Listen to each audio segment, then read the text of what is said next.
Spectrum on Radio 1 FM 90 is brought to you by Stanbic Bank.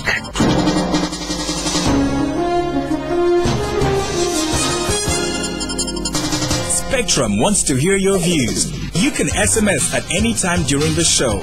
Type Spectrum, leave a space, type in your contribution and name, then send it to 7197.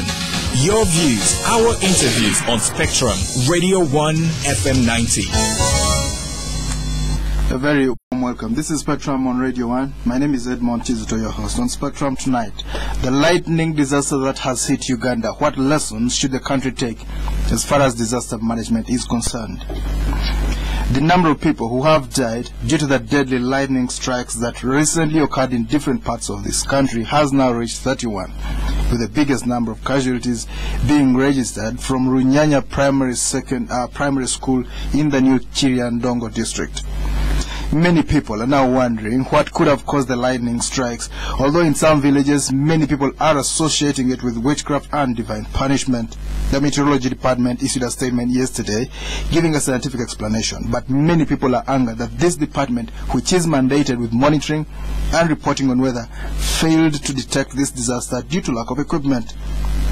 Legislators have criticized the government for not implementing laws on construction, and many are now asking government to take responsibility and compensate the families of the deceased, the dead people, and also cover all their medical expenses. Government has responded by directing that all schools and other government buildings install lightning arresters or conductors, advising individuals who can afford them to also install them in their houses immediately. This disaster has now revived debate about the level of disaster preparedness in Uganda, with many political leaders indicating that government has been slow in preparing the country for a response. To push this argument forward, they fault government for not equipping its hospitals. For example, children from Chiriandongo were moved to Mulago many miles away because there was no equipment in Chiriandongo.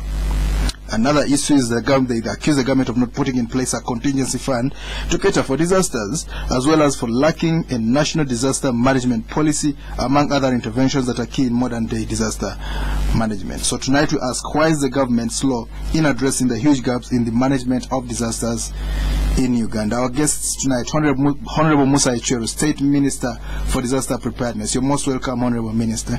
Thank you so much, and thank you, moderator, for giving us the opportunity, myself and my Commissioner for Meteorology, to come and share our thoughts with our dear listeners. I'm happy to be in Radio 1. Our second guest, we introduced him. He's Mr. Michael Nkaruba, the Commissioner in the Meteorology Department. He's Commissioner for Meteorology. He's also a permanent representative for this country with the World Meteorological Organization. You're most welcome, Mr. Nkaruba. Thank you, moderator. Good evening, listeners. Mr. Nkaruba, I'll begin with you to get a technical background to this. According to the World Meteorological Center, Uganda is number 2 worldwide in receiving lightning strikes. Why is this? That's quite true. Uganda is in the tropics and astride the equator. We get a lot of thunderstorm clouds because of the geographic positioning of our country. We are in a belt of rain formation, and we are surrounded by big lakes. We are surrounded by Congo, which has got a very big forest. We are surrounded by Indian Ocean, although it's far away from us, it affects us so much. So in terms of moisture, we have quite a lot of moisture, and it's this moisture which rises up to form these clouds, which are tall and which are associated with lightning and thunderstorms. So what exactly causes thunder and lightning? When clouds form and they move, there are updrafts and downdrafts. So when they rub against each other, they create electrostatic electricity. That is, the clouds are charged. One part of the cloud is charged positively, another one is charged negatively. As we look at, for example, a battery cell, it has a positive end and a negative end. So these clouds tend to get charged. And when there's an opportunity of a discharge, these two tend to neutralize each other. This is when we get a very big spark, and then we have lightning. It may be within the same cloud, it may be between a cloud and a cloud, but the most dangerous spark is the one from a cloud to the ground. The charges in the cloud could be positive, and at the ground they are equal in number charges, but of negative or of opposite sign. So when there is the tallest object in that path, that's where the lightning normally strike. Yeah. And how can we avoid it? Well, we should try to avoid, for example, taking a shelter in a tree, because as I've said, that lightning would always target the sharpest and tallest object in that path. So we should try to avoid trees, because trees have got sharp leaves, and they conduct electricity because there is water in them. In the trees? In the trees. So we should avoid taking shelter in trees. And also, if we are in buildings, we should make sure that these buildings are protected, that these buildings are fitted with lightning conductors, because these conductors are made in such a way that they are on the very top of the building and they are sharp pointed. That's where the charges are attracted most and are grounded, taken to the earth. All right, we'll get a little deeper on that, on the technical side later in this discussion. Honorable Minister, how prepared is this country in dealing with such disasters? First of all, I think on behalf of government and the ministry, allow me use this platform to again express our condolences to the citizens who have lost in this tragedy. Allow me also express our sympathy to those still in hospitals who are recovering and those who are looking after them. I want on the onset to make it clear that the situation is certainly bad, but it's not a hopeless situation. It's a bad situation, but it's not hopeless. And I was delighted this morning to read in one of the editorials that every tragedy should act as a wake-up call to all of us who are managers. The truth is that there have been a lot of interventions by government, by us, to improve from where we were to where we are today, particularly in the area of disaster response. What we have not yet perfected in is early warning. We have not perfected also in response and recovery. And to the extent that we have been able to contact so many experts and neighbors, and we have very successfully built now what we call a disaster preparedness and management plan. And that disaster preparedness and management plan, according to some of the people who have had the privilege to look at, fortunately recently was passed by the old cabinet, and we also passed by Parliament, the 8th Parliament. So it is now just awaiting operationalization, which soon, fortunately, His Excellency the President has been kind to retain me in this ministry, and with my new minister, we are going to move it forward very fast, because it is extremely critical that the people of Uganda get something that guides their actions, particularly in early warning, and when disasters that cannot be prevented arrive, we should be able to manage those disasters and minimize the injuries that will be afflicted to the people. So we are prepared, not adequately though, but we are in that, in my view, very correct direction. The question has been that the government is not has not been seen to be keen to prepare for disaster management. Is your ministry well funded?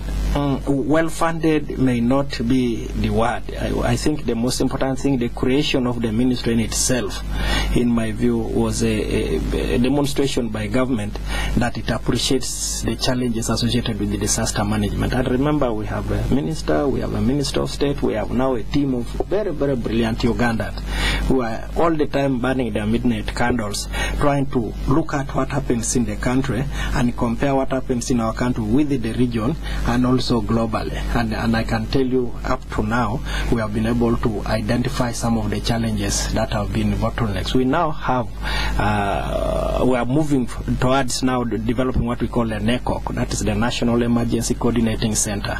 And until that is developed, then we will not be able to effectively, monitor very easily those disasters that unfold in different corners of the country. And the most critical thing is, when disasters do happen, how can we respond? But to a great extent, I can tell you like this Kriadongo incident. It's very, very sad indeed, but I want to let you know that the response was, in our view, a little effective, because we were able to mobilize ambulances from Kampala, because we learned that Kriadongo and the surrounding health centers were quite overwhelmed. So we wanted to bring some of these victims of the lightning in Kriadongo to areas where they could get better management, and we were able to do that very effectively. But you think the future can be better? Certainly, I told you that the situation for now, yes, is worrying, it is bad, but it's not a hopeless situation. We are going to do everything in our power to make sure that in future we mitigate this, and I can tell you, as we talk now, the different departments of government are doing for example, the Minister of Education has again informed, and I want the country to know, about 2005-2006, we had informed all the local governments that no public building should be without lightning arresters.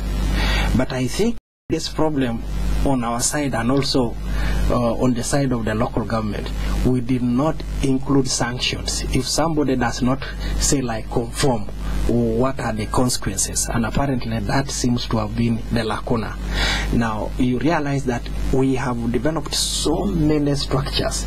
We have some of the best schools now in the country, in the region, here in Uganda. But most of those schools, unfortunately, we have gone to commission them. They are beautiful walls, very strong, they are very colorful because they are well painted, but very critical gadgets like lightning arresters are lacking. And we have launched our mobilization. The Minister of Education is going to enforce on the school. The Minister of Health should handle the health centers, because not only schools. I can tell you that what you have captured, the 31 who have died in the last few weeks, are just those who are reported. But I am privy to the to some information that makes that number a little higher than that. It's unfortunate, because I came from Teso. By the time I left Teso, in Amuri alone, my constituency, there were 3 people being buried, and these are not captured in this one, and they died out of lightning. Why we are going now to involve again our technical people, particularly like meteorology and other experts, is I realized, for example, one of the victims in Teso died because while it was raining, he was carrying water in a saucepan, in a metallic saucepan, and when lightning struck, she died instantly. So what does that mean? Our people lack information, and then also they don't appreciate that things have changed.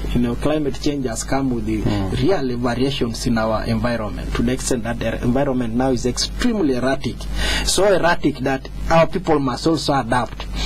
I used to personally look after cows and sometimes continue cows even when it was raining, but from the explanation of the experts, from the technical advice, we must now advise our people on how they can help to protect themselves from these disasters, and I think that is, we have decided that this must be done regionally. After, I will be taking the commissioner and his team to ensure that they speak in radio stations regionally and hold seminars with the local leaders, so that the local leaders can disseminate information to their local people to understand that as people, as families, even if we don't have lightning arresters, these are the basic things that we must do when there is rain, and I think that is not too much.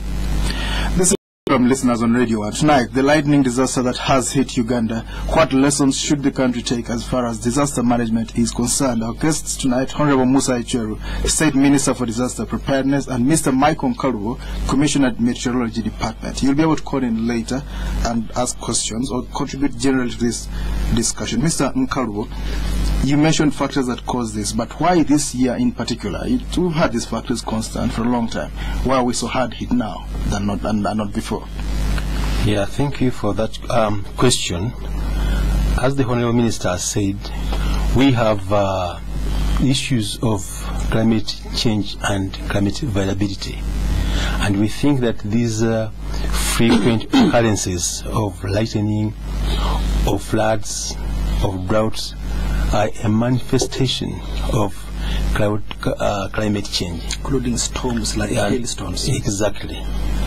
And where we are, as I said, we are at the equator, and we are in a rain belt. In fact, we receive 2 seasons of rain in a year. The first one is in March, April, and May, and then the second one in September, October, and November. When the sun moves, passing our area, we have a low pressure system forming over our area, and the high systems both in the north and southern hemisphere tend to pump air into our region. This air, if it's moist, it raises up, forms clouds which are deep and which are characteristic of lightning and thunder.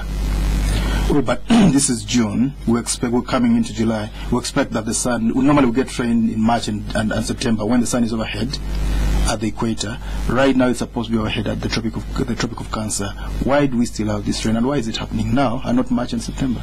Yeah, we have an incursion of moist, warm air from the Congo forest and from Atlantic Ocean.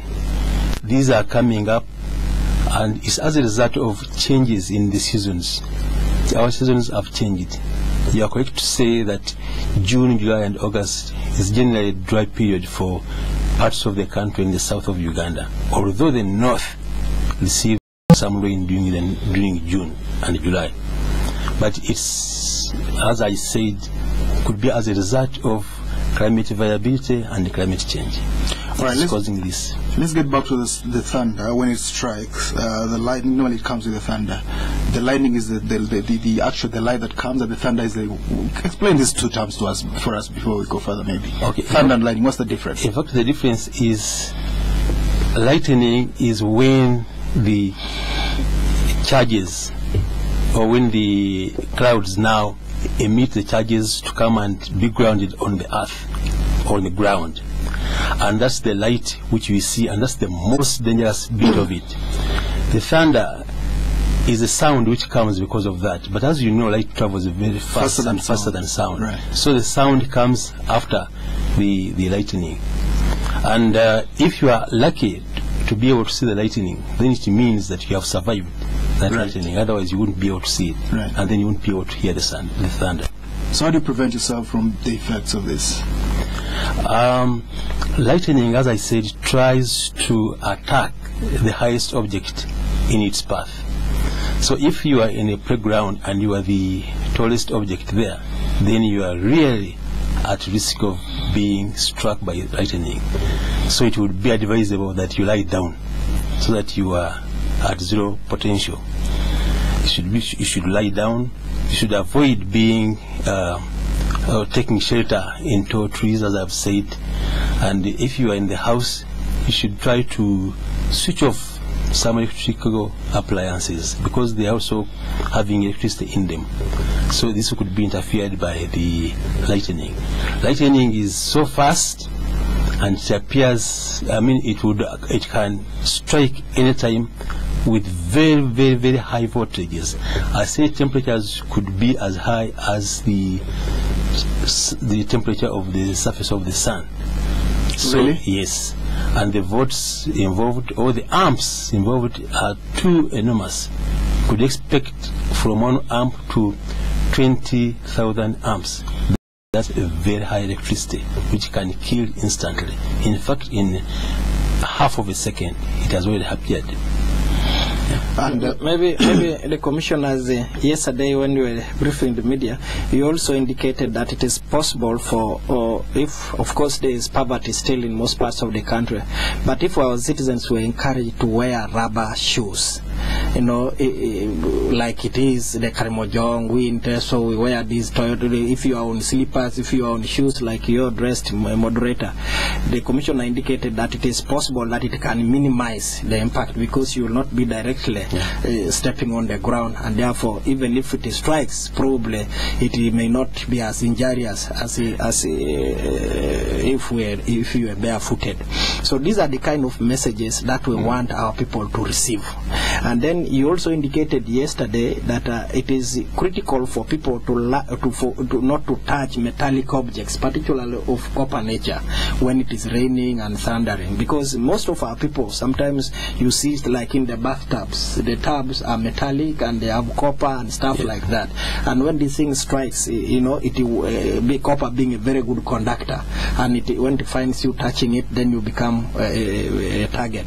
So I think what we want to do as government is to employ the services of these people and really decentralize their services so that they can be felt at the rural level, because this mostly the most vulnerable communities are those who are in the rural areas. But allow me also to confirm one thing. This thing called climate change is no longer just a myth. It is no longer just for lecture theaters. Climate change is the reality that is with us. It is critical for us as a country to adapt and adapt, knowing very well that there are countries that are worse off potentially than us, but because of their level of organization, they have been able to mitigate a lot of challenges. We must do that as a country. All right. So the minister has mentioned that if you're wearing rubber shoes, you're insulated. Basically, this standard, the line, it's looking for a contact point to the ground. It's trying to find a way to disappear into the ground. That's right. And if you're wearing shoes, it can't pass through you, so it finds another place. That's right. Let's talk about the conductors. What exactly do they constitute, and how do they help? As the minister has said, copper is an excellent conductor. Yes. But it is expensive at times. So aluminium can be substituted for this. It is also equally a good conductor. Most metals do conduct electricity, really. And also water, incidentally, conducts electricity. And as I said, this lightning is atmospheric electricity, which has a very high potential. The charges are so high that it can easily destroy anything within its path because of that enormous amount of potential electricity. Yes. And before we go for a break, in the past we used to have, there was that myth, I don't know if it's really true, that at the bottom, there's where those copper conductors running deep into the ground in our school buildings, there was that myth that there's mercury underneath there. What exactly do you have in there that takes the electricity away from the thunder?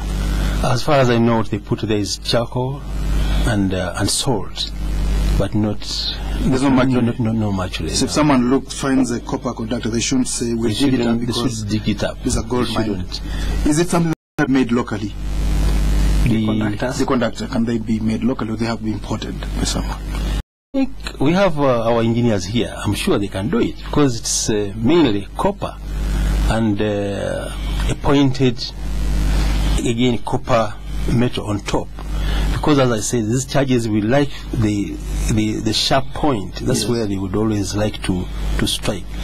So once you have that, then you will conduct the maybe at the risk of letting the cat out of the basket, I can let my listeners know that as a matter of urgency, my ministry working with the other departments are already working with the Minister of Finance to ensure that the people, service providers in this country can avail these ready-made materials into Uganda at affordable costs. They are going to be imported? Yeah, of course, all of them as of now are being imported. All of them are being imported. The challenge we have been having is that the cost is a little high, but not, of course, too high for an institution. Yesterday when I talked about 5 to 6 million, people were like, oh, this is a lot of money. Then I challenge people, I say, if we are going to construct a building like a school, and we are spending, say, like we have now spent 3 billion in rehabilitating Sir Samuel Becker, right. 3 billion. Why can't we spend 3 billion and 6 billion and, yeah, something like that, so that the buildings really conform to the expectations and people who will be there will be safe. So 6 million is not an extra mile that really must worry us. But for individuals, because that apparently is also lacking in the rural areas, for individuals the 6 million will be something a little too much. But we must find a way of making these materials, one, available to all citizens who can manage it, and then affordability. So that discussion is ongoing between us and the Minister of Finance. Giving us a figure there, the round figure, the close figure. The close figure is about 6 million per unit cost for each conductor. It should, if you put the whole unit until by the time we ground it, that is about it. And because we have tried to experiment it in some schools. I'm also happy to report to you that I have had a discussion this morning with some of our international humanitarian partners, and they are prepared. Particularly, I can report here that UNICEF is prepared to see how best they can team up with us, but they are very touched about the plight of children. So teamers will team up with us as government to make sure that all these schools, all the health centers that have not been secured are secured. Right. I may not put a time frame, but we are going to do everything possible to make sure that that is done. This is Spectrum. We'll be back after the break. Thank you for coming to the executive suite, madam. My name is Richard, your executive banker, and I'm here to handle all your banking needs. Oh, really? Thank you. I noticed you don't have any queues here. No, Mrs. Asio, we do not. Oh, wow. You even know my name? But of course, madam. Today we are offering you a current account with a Gold Visa debit card, home loans with attractive rates, Gold Visa credit cards, and unsecured personal loans. All that for me? Yes. In addition, we can offer you internet banking so that you can access our services from anywhere, even your home. Oh, this is too much. What else will you give me now? Chai? Experience executive banking at Stanbic Bank. Excuse me, madam. Your cup of chai? Ask about executive banking at your nearest branch or visit our executive banking suite in Nakasero Towers, Forest Mall at Lugogo, Garden City, Ntinda, Makerere, Mbarara, Mukono, Mbale, Lira and Gulu. Stanbic Bank. Moving forward. I've got just 30 seconds to list all the destinations in Africa served by Kenya Airways out of Nairobi.